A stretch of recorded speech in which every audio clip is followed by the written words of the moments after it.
Abra sua Bíblia comigo em 1 Tessalonicenses. 1 Tessalonicenses, capítulo de número 4. Nós vamos ler 2 versículos.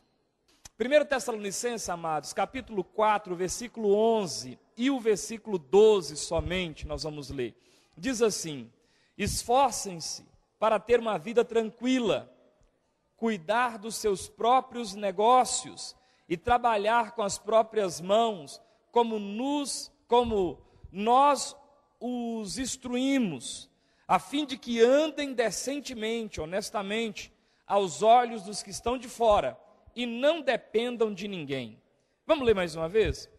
Esforcem-se para ter uma vida tranquila, cuidar dos seus próprios negócios e trabalhar com as próprias mãos, como nós o instruímos, a fim de que andem decentemente aos olhos dos que são de fora e não dependam de ninguém.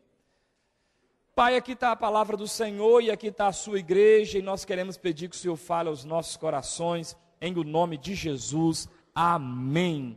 Podemos assentar, meus irmãos? Esse texto de Paulo aos Tessalonicenses é um texto que está falando sobre algumas práticas de vida, algumas práticas para o dia a dia. E Paulo vai dar aqui alguns conselhos, para ser mais exato, na minha anotação aqui, 5 conselhos, que eu acredito que são de utilidade muito grande para as nossas vidas. Paulo vai falar sobre a vida comum, a vida do dia a dia, e ele vai falar algo muito simples, algo muito fácil de ser vivido, algo muito fácil de ser praticado, mas que em alguns casos não é muito observado, e aí vemos pessoas sofrendo, porque não observam conselhos como este. Então nós vamos ler alguns textos que vão dar base para a gente ter uma orientação em cima desse texto. O Paulo começa aqui no versículo 11, e nós vamos fatiar esses 2 versículos, pelo menos em 5 partes. A primeira parte vai ficar assim, ó: esforcem-se para ter uma vida tranquila. Diga comigo: esforcem-se para ter uma vida tranquila. O conselho de Paulo aos irmãos de Tessalônica é que eles promovessem um esforço para ter uma vida tranquila. O que é a palavra esforço?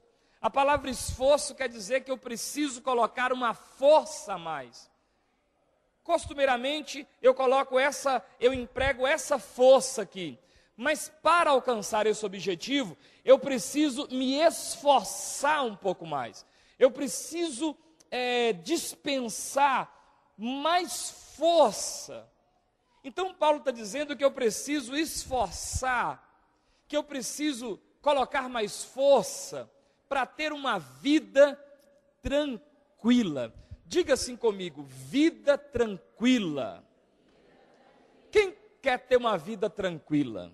Isso é o sonho de consumo, isso é a coisa que a gente mais quer, ter uma vida tranquila. E Paulo está dizendo que é possível ter uma vida tranquila a partir de um esforço. Ele diz: esforcem-se para ter uma vida tranquila. O que é uma vida tranquila? Eu posso entender como uma vida tranquila. Primeiro, sem andar ansioso, sem andar apreensivo, agitado, sem andar, na loucura, na agitação. Às vezes nos deparamos com pessoas que parecem que fazem exatamente o contrário do conselho de Paulo. Se esforça para ter problema.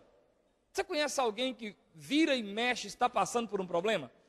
E problema que não precisava passar, problema que ele procurou com as próprias mãos, problema que não vai dar fruto nenhum. Ele faz exatamente o contrário. Paulo está dizendo: queridos, esforcem para ter uma vida tranquila. E parece que existem pessoas que fazem exatamente o contrário. Ele se esforça para viver no meio de um problema. Ele vive ansioso o tempo todo, preocupado, o tempo todo agitado, o tempo todo se metendo em situações que não foi para ele feita, situações que não tinha nada a ver. O Senhor Jesus, em Mateus 6, 25, diz assim: por isso vos digo, não andeis cuidadosos, ansiosos quanto à vossa vida, pelo que haveis de comer, ou pelo que haveis de beber, nem quanto ao vosso corpo, pelo que haveis de vestir. Não é a vida mais do que o mantimento, e o corpo mais do que o vestuário? Olhai as aves do céu, nem semeiam, nem cegam, nem ajuntam em celeiros, e vosso Pai Celestial as alimenta. Não tendes vós muito mais valor do que elas? E qual de vós poderá, com todos esses seus cuidados, acrescentar um côvado à sua altura?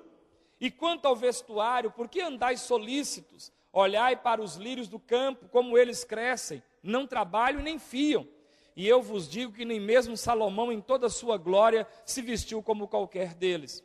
Pois se Deus assim veste a erva do campo, que hoje existe e amanhã é lançada no forno, não vos vestirá muito mais a vós, homens de pequena fé?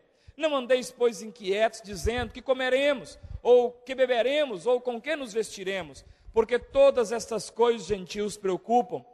De certo, vosso Pai Celestial bem sabe que necessitais de todas estas coisas, mas buscai primeiro o reino de Deus, a sua justiça, e todas estas coisas vos serão acrescentadas.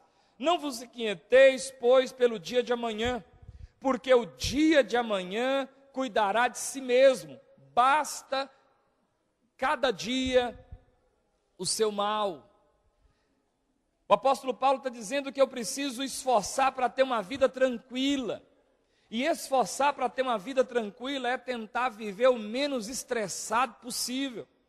É tentar viver o menos preocupado. É tentar viver o menos fantasiado com o que pode acontecer. Meu Deus, agora a gripe suína vai voltar. Olha, eu agora estou com medo de sair na rua, porque, olha, a mulher espirrou. Olha, o mosquito está matando e quem sabe eu sou o próximo. E aí vai vivendo uma preocupação. Preocupação é se ocupar antes da necessidade. Vai ter um momento que você vai ter que se preocupar. Mas se preocupar antes da hora certa é cansaço, é desnecessário. É queima de neurônio, é queima de esforço, porque talvez não vai nem precisar preocupar com isso. Vocês estão entendendo? Então, esforçar para ter uma vida tranquila é tentar não ficar vivendo um negócio fora da hora. Viver uma vida tranquila é não se empreender em nada que possa te embaraçar. O mesmo apóstolo Paulo, em 2 Timóteo, capítulo 2, versículo 4, dá um conselho assim: ninguém que milita se embaraça com negócios dessa vida, a fim de agradar aquele que o alistou para a guerra. Se você quer ter uma vida tranquila, não se embarace em coisas que não foram separadas para você. Quantas pessoas estão vivendo uma vida tão bacana, mas de repente arrumam um engastalho para se embaraçar? Quem gosta de pescar aqui? Nós estamos num pequeno aqui. Quem gosta de pescar sabe que a pior coisa que tem para um pescador é engastar. O trem pode estar gostoso, o peixe pode estar beliscando, mas se você arrumou uma gaiada de pau para jogar o anzol, aquilo te mata. E parece que esses engastai só aparecem quando o peixe está saindo. E aí você fica doido, porque o cara que está do seu lado está pegando um mandinho amarelo, o outro está pegando curvina, e o outro está pegando um peixe. E você está engastalhado muito com um bagre. Bagre não, com um cágado. Um sarapó. Já pegou? Aquilo é um engastai. Não se envolva com coisas que só vai trazer problema para você, Paulo está dizendo aqui, ninguém que milita, ninguém que está nessa guerra aqui de igreja, de caminhar com o Senhor, se embaraça com negócios dessa vida, a fim de agradar aquele que o alistou para a guerra. Então, Paulo vai dizer no Tessalonicenses, esforce para ter uma vida tranquila. Ter uma vida tranquila é fazer de tudo para não arrumar um engastai para você. é fazer de tudo para viver em paz. E aí você precisa tomar algumas decisões para isso. Você precisa aprender a dizer não para certas propostas que aparecem, a dizer não para certos pedidos que aparecem. E na verdade, quem aqui tem dificuldade de dizer não? Todos nós. Mas é porque temos dificuldades, queridos, que temos que aprender a dizer não.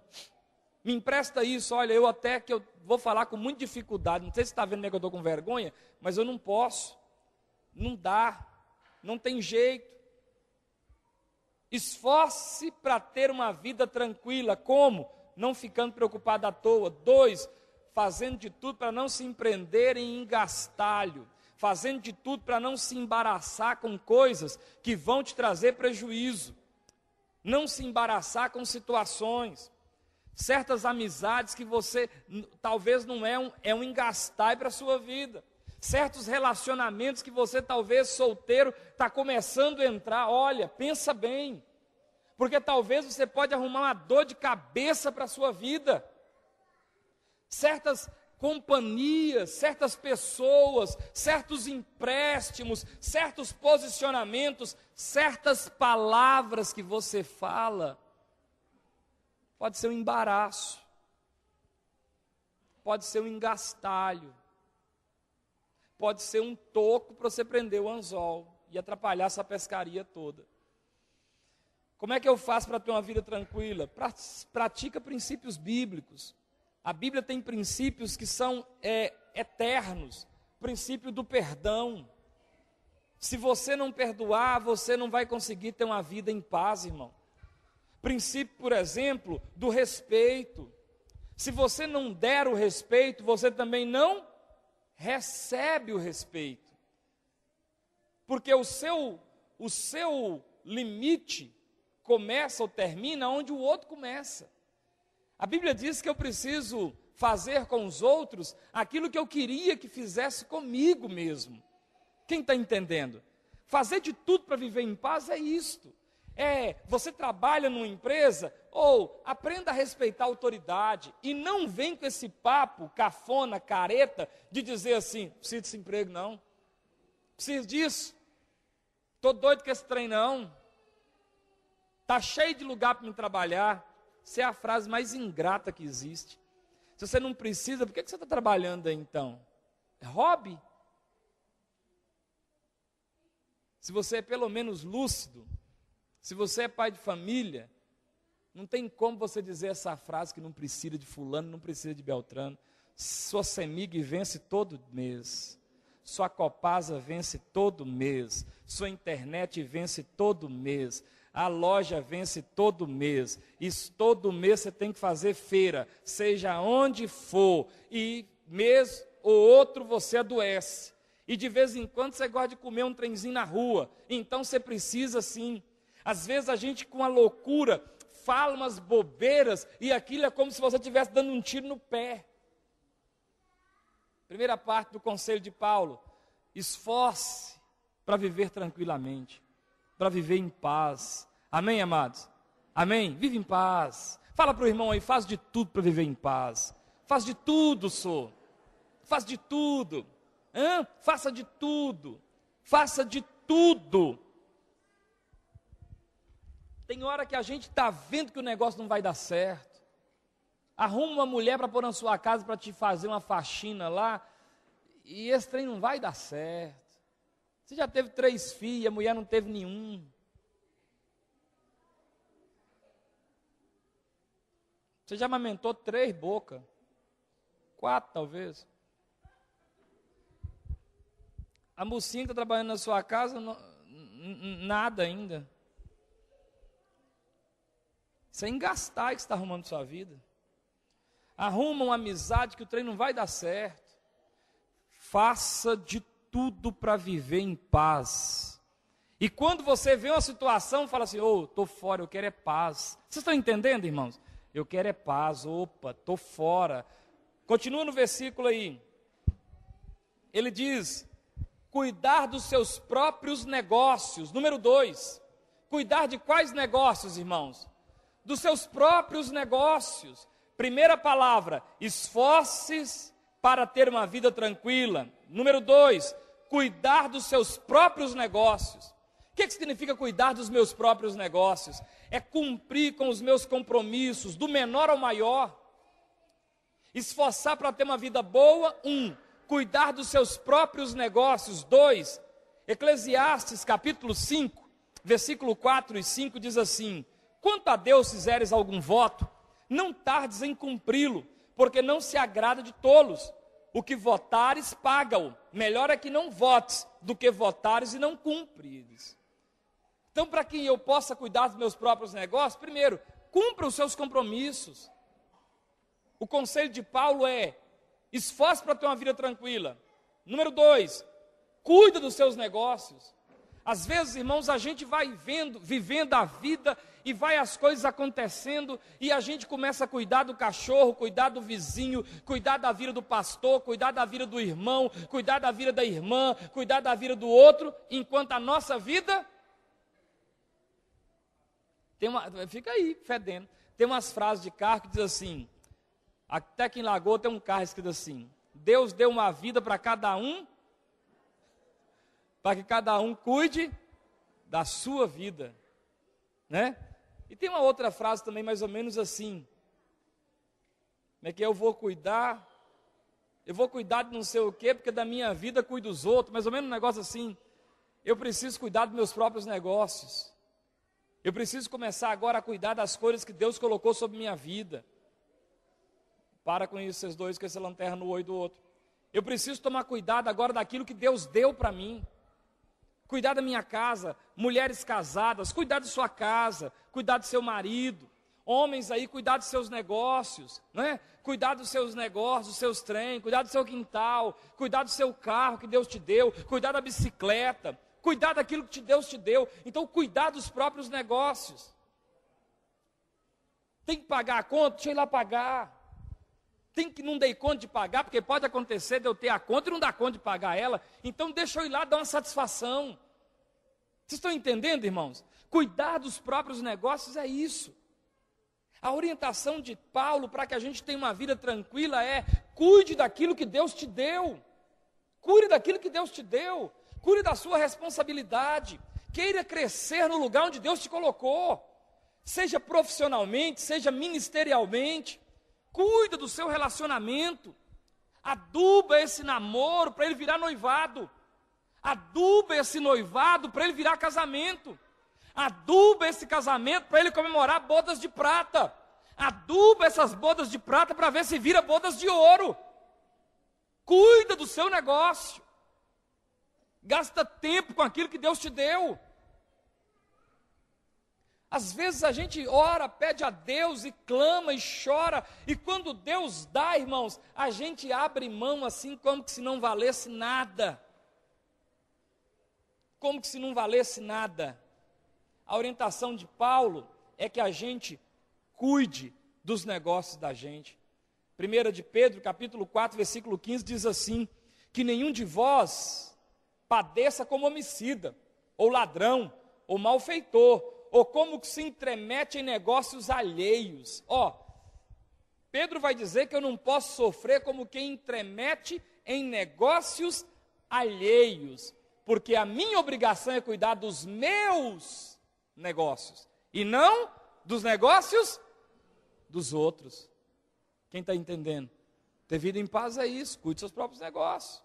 Eu posso até ajudar você a cuidar do seu, mas eu tenho que cuidar do meu primeiro. A primazia é o meu. Eu posso até ajudar você, mas eu tenho que priorizar o meu. Então, cuide um pouco daquilo que Deus te deu. Como é que eu cuido dos meus negócios? A orientação aqui é que eu não sofra. Pedro diz para mim não sofrer como quem cuida do negócio dos outros. E olha que texto interessante de Provérbios 26. Provérbios 26, 17 diz assim: o que passando se põe em questão alheia, escute, o que passando se põe em questão alheia é como aquele que pega um cão pelas orelhas. Imagina a cena. Você está indo aí na rua e de repente tem um cachorro e você garra na orelha dele. O que acontece?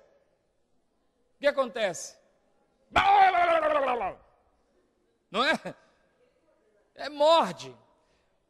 Paulo, o autor aos Provérbios, Salomão, ou quem for que escreveu, está dizendo: o que passando se mete no negócio alheio é como aquele que apanha um cachorro pela venta, pelas orelhas, vai ser mordido. Quem conhece aqui a história de alguém que morreu, ou pelo menos teve um grande prejuízo por entrar no problema que não era dele? Quem conhece aqui? Eu já vi pessoa que a briga era do Zé com o Manel, e quem morreu foi o Jorge. Por quê? O Jorge era amigo do Zé, e o Zé está brigando com o Manel, e o Jorge chegou e falou: que sobrar para você, sobra para mim. E o outro, e enquanto tá pá, o outro correu, e o bobo morreu porque pegou um cachorro pelas ventas. Cuide dos seus próprios negócios. Você é casado? Cuide da sua mulher. Cuide dos seus filhos. Você tem um negócio? Cuide do que Deus te deu. Você tem um cartão? Passa ele na hora certa lá no serviço. Cuide dos seus negócios. Quem está entendendo, irmãos? Às vezes a gente não cuida daquilo que Deus deu para a gente. E aí a gente vai ficar orando, Deus, e vai ficar clamando aqui: Senhor, olha, responde, mas é porque nós não estamos cuidando daquilo que Deus deu para a gente. Cuide do seu marido, a concorrência está desleal. Sério? Cuida dos... não, meu marido já está velho. Engano seu, esse trem é que nem o vinho. Quanto mais velho, melhor. Isso já sabe, trem do arco da véia. Então tem que tomar cuidado com esse negócio. Cuide do seu marido, cuide da sua mulher, cuide da sua família. Cuida, prioridade nossa é cuidar daquilo que Deus deu para a gente, irmãos. É preocupar, é cuidar, é estar zelando. Cuide do seu marido, cuide da sua casa, cuide da sua mulher, meu filho. Cuide daquilo que Deus te deu. A orientação de Paulo para ter uma vida cristã, da forma bíblica, é: faça de tudo para viver em paz. Segundo, cuida dos seus negócios. Todo mundo aqui, irmãos, tem um negócio para cuidar. Tem um desafio, tem uma bênção, tem uma sementinha plantada, que está aí, crescendo, germinando. Cuida disso. A Bíblia diz assim, amados, sede fiel no muito. Como é que é? Sede fiel no pouco, porque se você for fiel no pouco, sobre o muito eu te colocarei. Seja fiel no seu namoro, que aí o Senhor vai colocar o muito. Seja fiel quando a coisa é só uma sementinha, porque quando for uma árvore grande, aí o Senhor vai te colocar lá, Seja fiel, cuida, zela, tenha capricho, se preocupa. Aí a terceira orientação está acompanhando aí? Trabalhe com as próprias mãos. Trabalhe com as próprias mãos. Em 2 Tessalonicenses, capítulo 3, diz assim, versículo 10: porque quando ainda estávamos convosco, vos mandamos isto, que se alguém não quiser trabalhar, não coma também. Porquanto ouvimos que alguns entre vós andam desordenadamente, não trabalhando, antes fazendo coisas vãs. A esses tais, porém, mandamos e exortamos por nosso Senhor Jesus Cristo, que trabalhando com sossego, coma o seu próprio pão. Paulo agora vai dizer em terceiro lugar, para ter uma vida cristã equilibrada, uma vida cristã bacana: trabalha. Irmãos, o trabalho dignifica o homem. O trabalho é uma bênção.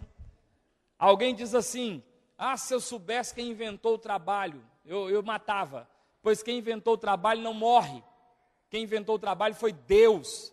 Deus colocou Adão e Eva no jardim e disse para Adão: cuida desse jardim, zela desse jardim. Jesus, quando vai falar lá questão de curar o sábado, Jesus disse: meu pai trabalha até hoje e eu também trabalho. A gente tem que aprender a trabalhar, amar trabalhar, trabalha com as próprias mãos. Aleluia. Agradece mesmo. Trabalhar. O que você faz? Eu sei fazer biscoito, então seja a maior biscoiteira que essa lagoa já conheceu. Faça o negócio com gosto.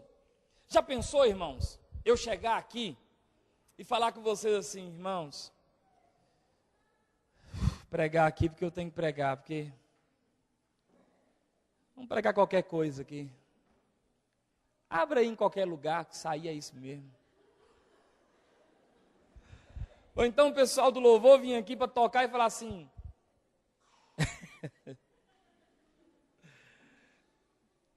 tinha uma música um tempo atrás, que estava no auge. Aquela música assim, eu me amarrei, tá entendendo?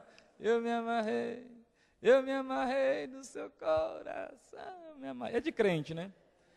E aí diz que o pastor Darcy estava numa vigília, e aí eu acho que, ele sem vigília ele já dorme, né, assim.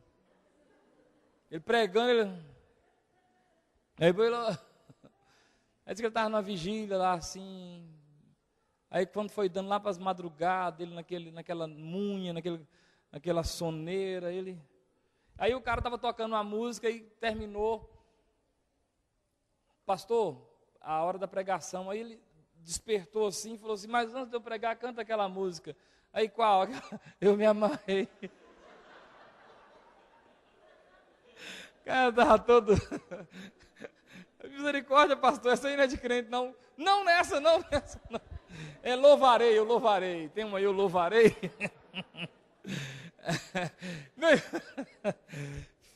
Trabalhe com as próprias mãos. Faça o que tiver ao seu alcance, faça o melhor. Faça aquilo que você puder fazer. A palavra do Senhor diz em 1 Coríntios capítulo 15, 58, que todo o nosso trabalho não é em vão no Senhor. Trabalhe com as suas mãos, faça de tudo, sabe, para produzir. Uma coisa interessante que eu tenho vivido na minha vida, eu falo de mim, aí você acha, se for bom, pega, se não, joga fora. Eu tenho uma necessidade assim, de produzir, eu gosto de produzir, eu tenho que produzir alguma coisa. Tem um texto na Bíblia Sagrada que Jesus vem e tem uma árvore lá. Quem lembra que árvore que era? Uma figueira. E Jesus procurou o que nela? Fruto, produção. Procurou fruto e Jesus não encontrou fruto. E porque ele não encontrou fruto, o que ele fez? Amaldiçoou a figueira. E a figueira morreu. Aquela figueira estava inutilmente ocupando aquela terra. Ela não produzia fruto. Ela era inútil. Ela era uma parasita. Ela estava ali só sugando da terra. Aquela terra produzia uvas que precisou de 2 homens para carregar um cacho. Era uma terra que diz Moisés que manava leite e mel. Deus falou para Moisés, essa figueira está nessa terra. E ela não tinha fruto, parasita, produzia nada. Querido, trabalhar com as próprias mãos é ter a noção de que eu preciso produzir alguma coisa. Eu preciso produzir. Eu não posso viver simplesmente para nada. Eu não estou falando aqui de capitalismo, eu não estou falando aqui de, consumismo, não é nada disso não. Mas produzir alguma coisa, produzir alguma coisa. O marido chega em casa, já que você é do lar, pelo menos produz um biscoito, produz um bolo. Entra na internet aí, pesquisa como é que produz um biscoitinho de nata, bolinho de chuva. Produz alguma coisa. Trabalhar com as próprias mãos é ter essa necessidade de não ser simplesmente um parasita que está ali, não, estou aí, desse jeito que eu sou, é assim que eu sou, e tá bom, tá bom demais. Se o camarada estava vindo a cavalo, e de repente ele encontrou um cortejo fúnebre, e naquela época o cortejo fúnebre era colocava um varão e uma rede, e aí todo mundo conhecia todo mundo, ele falou assim, parou o cavalo, falou, quem é que está aqui, que morreu? Aí o pessoal revoltado falou, não, aqui não morreu não, nós vamos enterrar esse homem vivo. Você está doido, não faz isso não tinha lei. Falei, não faz isso não. Por que vocês vão enterrar esse homem vivo? Esse homem é preguiçoso demais, moço. Esse homem não produz nada, esse homem é uma preguiça, esse homem é só comendo e dando trabalho para todo mundo, e isso é uma praga, isso é igual aquelas ervas de passarinho, só come, produz nada. Gente, mas vai matar o cara por causa de... Não, Falou, não, faz o seguinte, eu dou para ele um saco de arroz, eu plantei uma roça lá e colhi muito arroz, eu dou para ele um saco de arroz. Aí disse que o homem que estava na rede, abriu assim, botou a cabeça lá de fora e falou, está pilado ou sem pilar? Aí o homem falou, está sem pilar. Aí ele tampou, segue o cortejo. Produz alguma coisa, meu filho. Produz alguma coisa, minha filha. Você quer ter uma vida da forma bíblica? Produz alguma coisa. Eu não posso viver sem produzir nada. O evangelho não pode chegar em mim e não produzir nada. Eu era assim antes de ser crente, e eu agora sou do mesmo jeito depois de ser crente. Está errado. Tem que produzir uma mudança em mim, tem que produzir um crescimento na minha vida. Olha, é tão interessante, o governo ele bate tanto nessa tecla, eu estou falando do governo que não está muito nem aí com o crescimento de ninguém. Mas tem certas coisas que o governo ele percebeu que o povo é tão acomodado que ele empurra. Por exemplo, militarismo. O cara, se ele entrar soldado raso e não fazer nada, a cada 5 anos, Pedro? A cada 5 anos, o governo empurra ele para frente. Não, infeliz, vira cabo, miserável. Passa 5 anos, vira 3º sargento, carniça. Mais 5 anos, vira 2º infeliz. Professor também tem tem não? Ô, gente, era para ter. Você acabou com o meu gosto aqui. Não tem nada, não? Tem sim, um quinquênio. Tem, eu sei que tem, eu sou formado em magistério. Até professor, se não fizer nada, tem. A gente precisa produzir.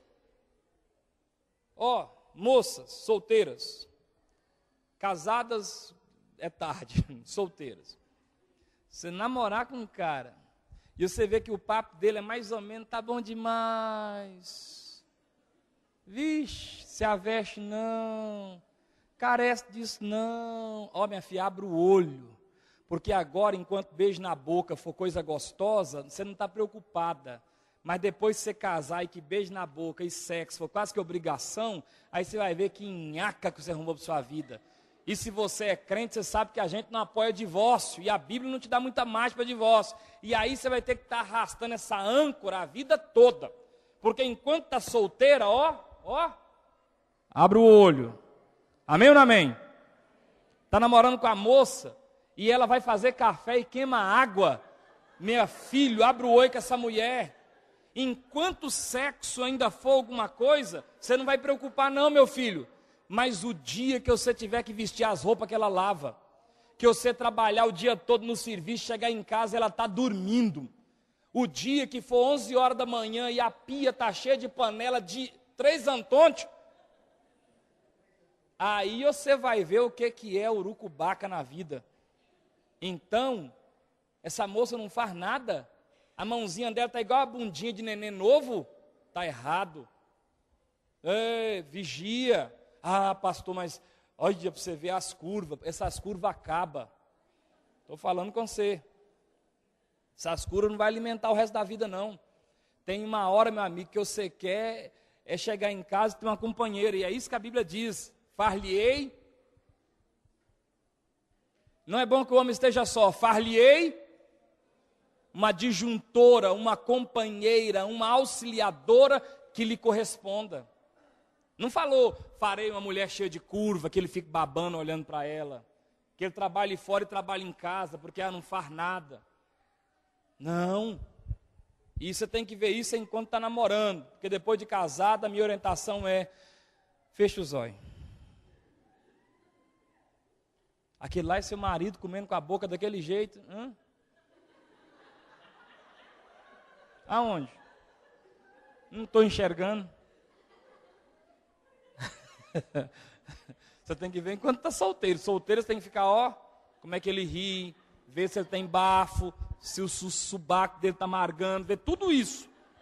Mas depois de casar, aquela pessoa ali com a boca fedendo é seu marido? Não, nunca vi não sei não.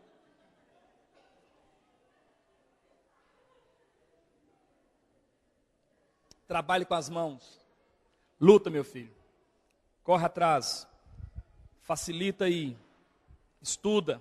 Tenta melhorar. Tenta. Entenda uma coisa, não foi eu que disse isso está marcado. Quanto mais pesado for seu serviço, mais barato ele custa. Mais pesado for seu serviço, mais barato ele custa. Então aprenda a trabalhar mais com a cabeça do que com o músculo. Se você quer melhorar um pouquinho, aprenda a trabalhar mais aqui, ó. Por isso que tem que estudar um pouquinho, por isso tem que especializar em alguma área. Pastor, mas eu detesto estudar, então entra para uma área de eletricista. Você vê, o eletricista ganha X. O que carrega a escada, meio X. Não é verdade? Então, tenta, vai percebendo. Trabalhe com as mãos. É isso que o Senhor está dizendo aqui. Quarta divisão do versículo. A fim de que andem decentemente aos olhos dos que estão de fora. Está acompanhando aí? A fim que andem decentemente aos que estão de fora, aos olhos dos que estão de fora. Hebreus capítulo 12, versículo 1 vai dizer assim, ó: portanto, nós também, pois que estamos rodeados de uma tão grande nuvem de testemunhas, deixemos todo o embaraço e o pecado que tão de perto nos rodeia e corramos com perseverança a carreira que nos está proposta. A orientação de Paulo aos Tessalonicenses é que a gente ande decentemente aos olhos dos que estão de fora. Aí vem uma pergunta: como é que as pessoas estão vendo você? Como é que as pessoas estão me vendo? Quando as pessoas olham para você, elas veem um cristão ou veem um loucão, um doidão, um charlatão? Preciso se preocupar com isso. Quando as pessoas olham para mim, só de ter o pastor antes do nome, já estou nas 3 categorias dos 3 pior P do mundo. Polícia, político e pastor. Mas quando elas conversam comigo, quando elas aproximam mais, elas realmente dizem assim, esse P aí também não vale nada. Ou é diferente, não é igual aos outros. Porque a vista nua, a grossa vista, talvez a pessoa te julgue do jeito que ele quiser. Mas e quando ele chega mais perto? Ele testifica que você era aquilo que ele pensava antes? Ou ele tem uma decepção e diz, errei, pensava que você era ruim e você é uma pessoa bacana? Alguém aqui já teve essa experiência de olhar para alguém e falar, gente boa, bacana, pessoa maravilhosa? Eu vou até emprestar o cartão de crédito para ele, fazer uma compra. E de repente, aquela pessoa deu para você problema. Quem já teve experiência? Agora, quem já teve a outra experiência? Olhar para